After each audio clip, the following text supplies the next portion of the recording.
Katanya Tuhan Maha Kaya, lantas kenapa masih ada orang miskin? Allah Subhanahu wa Ta'ala menciptakan segala sesuatu di dunia ini berpasangan-pasangan, seperti baik buruk, sedih bahagia, susah senang, murung ceria, dan lain-lain. Kemudian, kita tahu bahwa Allah tidak pernah menciptakan sesuatu dengan sia-sia.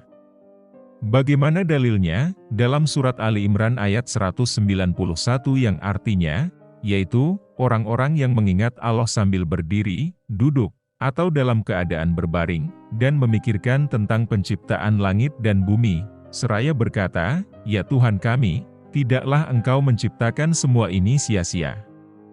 Maha suci Engkau. Lindungilah kami dari azab neraka." Begitupun dengan adanya keadaan lapang atau sempit. Si kaya dan si miskin. Dalam Al-Quran disebutkan bahwa Allah Maha Pemberi rezeki dan juga yang memiliki hak prerogatif untuk memberikan rezeki kepada siapa yang Dia kehendaki.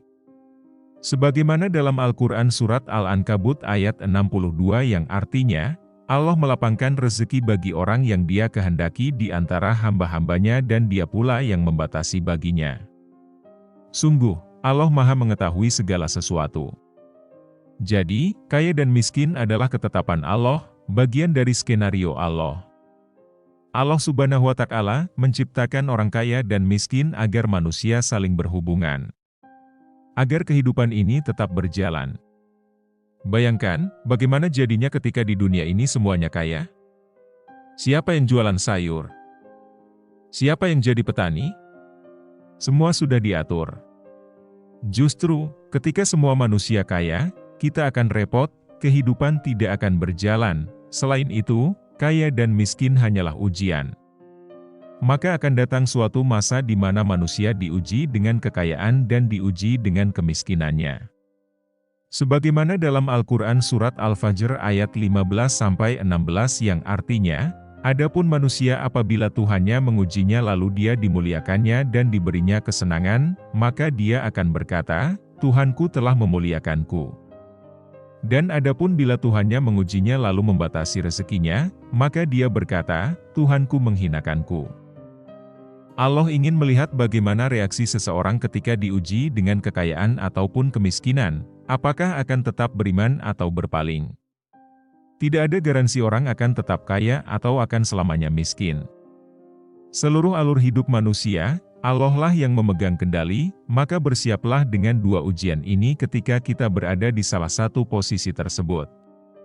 Itulah mengapa Allah memerintahkan kita untuk berzakat, mengeluarkan sebagian harta yang kita miliki untuk orang-orang yang berhak menerimanya, karena di dalam harta kita terdapat hak orang lain. Segala sesuatu dalam hidup ini sudah diatur dan terukur. Sebagaimana disebutkan dalam Al-Quran surat Asy-Syura ayat 27 yang artinya, dan sekiranya Allah melapangkan rezeki kepada hamba-hambanya niscaya mereka akan berbuat melampaui batas di bumi.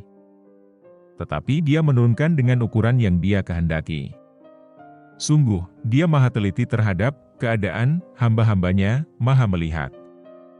Allah maha mengetahui siapa orang yang ketika diberi rezeki lebih dari yang dibutuhkan, ia akan melampau batas. Maka dari itu, Allah memberi rezeki sesuai dengan pilihannya, dan Allah selalu melihat mana yang lebih manfaat untuk mereka. Semoga kita bisa lebih sadar bahwa Allah jauh lebih mengetahui dari apapun. Manusia biasa seperti kitalah yang banyak tidak tahunya. Kendati demikian, menurut Islam, terdapat keistimewaan bagi orang miskin di akhirat kelak. Ibnu Majah meriwayatkan hadits Rasulullah Shallallahu Alaihi Wasallam yang menyatakan bahwa orang-orang miskin akan lebih dulu setengah hari masuk surga daripada orang-orang kaya. Dilansir dari kriteria orang miskin yang masuk surga lebih dahulu daripada orang kaya. Hanya saja durasi setengah hari di akhirat terasa seperti 500 tahun di dunia. Penyebab hal tersebut adalah makin banyak harta seorang hamba, makin banyak dan panjang hisapnya, makin sedikit harta maka makin sebentar dan ringan hisapnya sehingga makin cepat masuk surga. Orang miskin merupakan orang yang terbaik dibandingkan dengan mereka yang kaya yang merupakan mayoritas penduduk bumi ini.